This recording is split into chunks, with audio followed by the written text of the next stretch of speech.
राधे राधे दोस्तों। महाभारत में शकुनी एक ऐसा किरदार है जो अपने आप में कई रहस्यों को समेटे हुआ है। आज हम आपको शकुनी के कुछ ऐसे रहस्यों के बारे में जानकारी देंगे जो शायद ही आप जानते हों। आइए जानते हैं शकुनी के इन 6 रहस्यों के बारे में। वीडियो में आगे बढ़ने से पहले आप सभी से अनुरोध है, मेरे चैनल को सब्सक्राइब करके बेल आइकन को जरूर प्रेस कर दीजिएगा। टीवी सीरियल महाभारत में शकुनी मामा का किरदार निभाने वाले अभिनेता गुफी पेंटल का निधन हो चुका है। आज भी जब शकुनी मामा की बात आती है तो गुफी पेंटल का चेहरा सामने आ जाता है। गुफी पेंटल ने अपने अभिनय से शकुनी को घर घर में प्रसिद्ध कर दिया था। आज जब गुफी पेंटल की वजह से फिर से शकुनी मामा की बात हो रही है तो हम आपको शकुनी के ऐसे रहस्यों के बारे में बताएंगे जिसके बारे में शायद ही आपको पता हो। जैसे शकुनी ने गांधार का त्याग क्यों किया था, उनके पासों का क्या रहस्य है, क्यों शकुनी मामा जुए के खेल में कभी नहीं हारे, और शकुनी लंगड़े क्यों थे, किसने उनकी टांग तोड़ी थी। आइए जानते हैं शकुनी मामा के कुछ रोचक रहस्य। महाभारत में शकुनी ऐसे पात्र हैं जिनको महाभारत के महायुद्ध का विलन और जिम्मेदार माना जाता है। शकुनी जानते थे कि महाभारत युद्ध में कौरवों की हार होगी। उसके बाद भी अपनी बहन के खानदान का उन्होंने सर्वनाश करवा दिया। शकुनी हमेशा से बुरे ख्यालों वाले व्यक्ति नहीं थे। वो अपनी बहन से बहुत ही ज्यादा प्रेम करते थे। शकुनी कभी नहीं चाहते थे कि उनकी बहन की शादी नेत्रहीन धृतराष्ट्र से हो, लेकिन भीष्म के दबाव की वजह से शकुनी को धृतराष्ट्र से अपनी बहन का विवाह करवाना पड़ा था। तब उसने कुरु वंश से बदला लेने के लिए कुरु वंश को जड़ से खोदना शुरू कर दिया, और जिसकी वजह से दुर्योधन ने कुरुवंश को कुरुक्षेत्र के महारण में उतार दिया। शकुनी गांधार साम्राज्य के राजा थे, लेकिन उसके बाद भी अपना अधिकतर जीवन बहन गांधारी के ससुराल में व्यतीत किया था। गांधारी की शादी जब धृतराष्ट्र से हुई तब शकुनी और उनकी एक सखी हस्तिनापुर गए थे।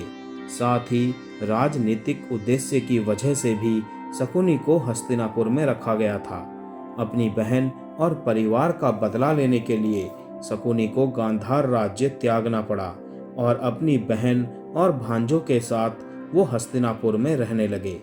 यहीं रहकर उन्होंने अपने षड्यंत्र को पूरा करने के लिए कौरवों और पांडव पुत्रों के बीच गहरी खाई बनाई।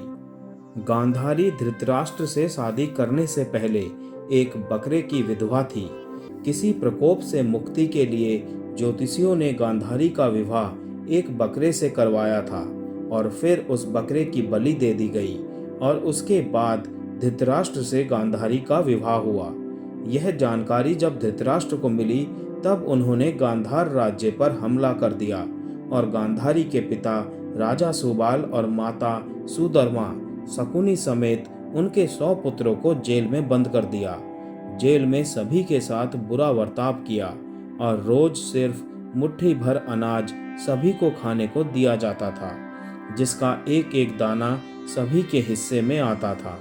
धीरे धीरे भूख से राजा सुबाल के कई पुत्रों की मौत हो गई। राजा सुबाल ने कुरुवंश से बदला लेने के लिए अपने पुत्रों में से बुद्धिमान और चतुर शकुनी को बचाने का फैसला किया और उसको प्रतिशोध के लिए तैयार किया।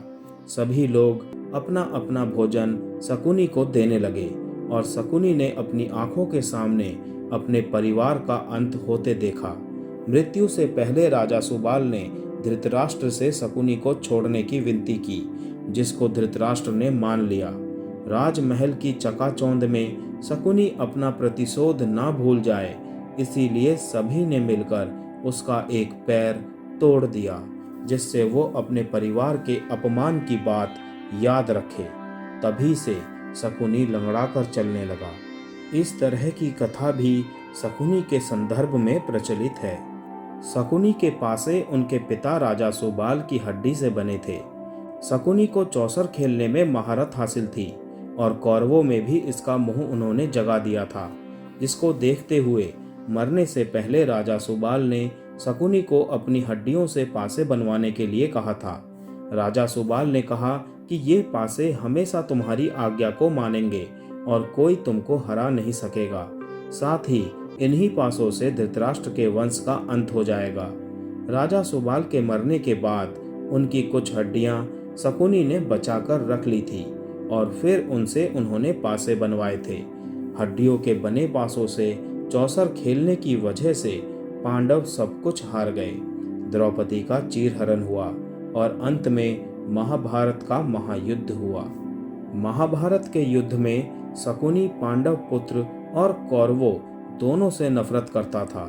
पांडवों ने समय समय पर उनको अनेक कष्ट दिए थे और कई अवसरों पर परेशान भी किया था।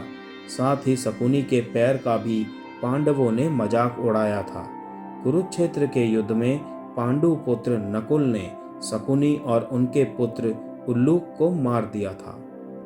महाभारत युद्ध के बाद श्री कृष्ण ने भीम को बुलाया और कहा कि इन पासों से इतना बड़ा नरसंहार हो गया है, इसीलिए भविष्य में ऐसा ना हो तो तुम इनको नष्ट कर दो ताकि किसी को यह पासे ना मिल सके। अर्जुन उधर से निकल रहे थे और श्री कृष्ण की आधी बातें सुनकर पासों को लेकर निकल लिए। कुछ दूर जाकर एक बड़ी नदी में उन पासों को उन्होंने फेंक दिया और कृष्ण जी को बता दिया। श्री कृष्ण ने कहा कि तुमने बहुत बड़ा अनर्थ कर दिया है। अगर वो पासे बहते हुए किसी के हाथ में लग गए तो जुआ फिर से आरंभ हो जाएगा और इंसान की बर्बादी का कारण बनेगा। अंत में यही हुआ, पासे किसी आम आदमी के हाथ लग गए और परिणाम यह हुआ कि जुआ किसी न किसी रूप में आज भी समाज में मौजूद है। जय श्री कृष्ण।